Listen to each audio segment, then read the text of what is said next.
दो बहुएं और चालाक बुआ सास। दीपा और अनीता दोनों ही देवरानी और जेठानी थी। दीपा नौकरी करती थी और अनीता घर संभालती थी। उनका परिवार बहुत बड़ा था। सास ससुर और उन दोनों के बच्चे कुल मिलाकर घर में 10 लोग थे। और आज कई सालों बाद उनकी बुआ सास अपने भाई के पास रहने आई थी। सुबह उठते ही बुआ जी ने देखा दीपा जल्दी जल्दी अपने काम निपटा रही थी। अनीता ने सबका नाश्ता बना दिया, जिस नाश्ते को दीपा ने सबको परोस दिया। इसके बाद दीपा ने खुद अपना टिफ़िन पैक किया और जॉब पर चली गई। अनीता ने फिर दोपहर का खाना बनाया और थोड़ी देर बैठ गई अपनी सास और बुआ सास के पास। बुआ सास से रहा नहीं गया और अनीता से बोली कि छोटी बहू, तेरी जेठानी दीपा तुझ पर बड़ा हुक्म चलाती है। सुबह से देख रही हूँ रसोई घर में तू ही लगी हुई है और वो महारानी दिखावा करने के लिए सबको नाश्ता परोस रही थी, जैसे उसी ने बनाया हो। ये सुनते ही अनीता ने अपनी बुआ सास की तरफ देखा और बड़ी प्यार से कहा, नहीं, ऐसी कोई बात नहीं बुआ जी, दीपा बहुत ही अच्छी है। बुआ बोली, तू बहुत भोली है अनीता, पर मैं सब समझती हूँ। इतनी बूढ़ी मैं ऐसे ही नहीं हुई। अनीता से अब रहा नहीं गया और वो बोली कि बुआ जी, आपको दीपा दीदी का बाकी सबको नाश्ता परोसना दिखा, मगर आपको ये नहीं पता कि उन्होंने मुझे डांट कर सबसे पहले नाश्ता करवाया, फिर चाय पिलाई और वो रोज़ ही मुझे सबसे पहले ही नाश्ता करवा देती हैं, वरना सबका नाश्ता बनाते तो मैं नाश्ता ही ना कर पाऊँ। वो मेरा कितना ख्याल रखती हैं। दीदी सुबह जल्दी उठकर मंदिर की सफाई करके फूल सजा कर रखती हैं और वो मुझे खुद से 1 घंटा लेट उठने को कहती हैं, क्योंकि मुझे उठते ही नहाकर सीधा रसोई में ही जाना पड़ता है।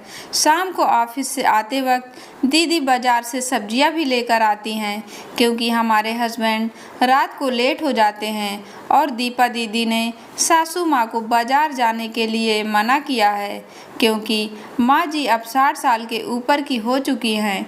कहीं बाज़ार जाते समय उन्हें तकलीफ़ ना हो जाए।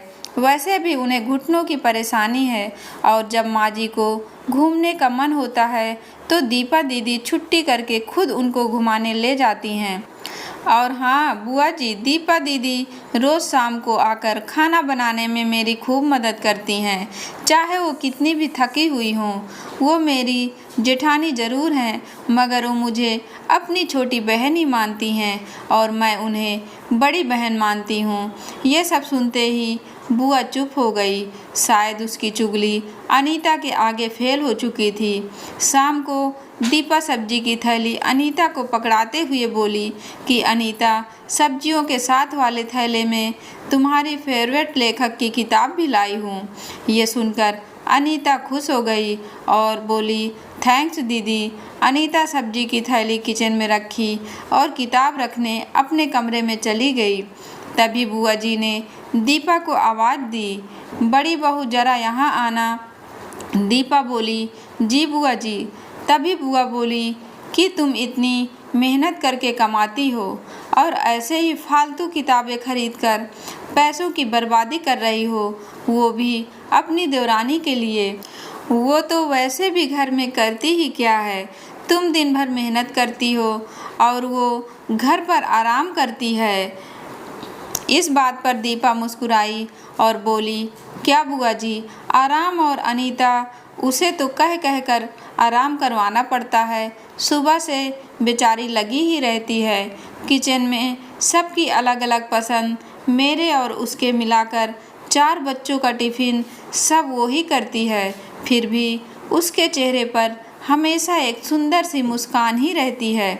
सुबह की चाय पीने का भी समय नहीं रहता उसे, और जब दोपहर बच्चे आते हैं फिर उनका खाना, उनकी पढ़ाई सब वही देखती हैं। वो है, इसलिए मुझे बच्चों की चिंता भी नहीं रहती और मैं अपना पूरा ध्यान ऑफिस में लगा पाती हूँ। कुछ दिनों पहले ही प्रमोशन मिला है। मम्मी पापा की दवाई कब ख़त्म हुई और कब लाना है, ये सब वो ही ध्यान रखती है। घर पर भी कभी कौन सा रिश्तेदार आता है, उनकी सेवा भी वही करती है। और बुआ जी घर पर रहकर घर और बच्चे संभालना कोई छोटी बात नहीं है। मेहमानों की भी आवाभगत अनीता बिना किसी शिकायत से करती है। उसे तो बस पढ़ने का ही शौक़ है। फिर क्या मैं अपनी छोटी बहन की छोटी सी इच्छा भी पूरी नहीं करूँगी? अगर उसकी इच्छा मैं पूरी नहीं करूँगी तो कौन करेगा? अब तो बुआ की पूरी तरह से ही बोलती बंद हो चुकी थी। फिर दीपा भी अपने कमरे में चली गई। ये सारी बातें दीपा की सास पीछे खड़ी हुई सुन रही थी। वे बुआ के पास आकर बोली कि जीजी, ये दोनों देवरानी जेठानी ज़रूर हैं, मगर इनका प्रेम दो सगी बहनों से भी ज़्यादा बढ़कर है। ये दोनों ही एक दूसरे का अधूरापन पूरा करती हैं। मेरे घर की मजबूत नींव हैं ये दोनों। पहले मैं भी एक बुरी सास थी और हमेशा ही मैं इनको लड़ाने की ही सोचती थी, लेकिन इनके प्रेम के आगे मैं भी पिघल गई। और वैसे भी इनको लड़वाकर नुकसान तो हमारे ही घर का है ना, इसलिए मैं भी इनके ही प्रेम में मिल चुकी हूँ। लेकिन ये बातें दीपा और अनीता की बुआ सास को समझ नहीं आई और वो मुँह घुमाकर अपने कमरे में चली गई, क्योंकि वो तो इनको लड़वाने ही आई थी। लेकिन दीपा और अनीता जैसी बहुओं के बीच दरार पैदा करना बिल्कुल नामुमकिन था। और दोस्तों, अगर दीपा अनीता जैसी बहू बेटी हर घर में हो तो उनके प्यारे घर को बड़ी से बड़ी ताकत भी नर्क नहीं बना सकती। वाकई में ऐसी बहुएं हर घर में हो तो हर एक घर स्वर्ग बन सकता है। दोस्तों, आपको कहानी कैसी लगी कमेंट बॉक्स में ज़रूर बताएं, और कहानी पसंद आई हो तो वीडियो को लाइक और चैनल को सब्सक्राइब करें। धन्यवाद दोस्तों।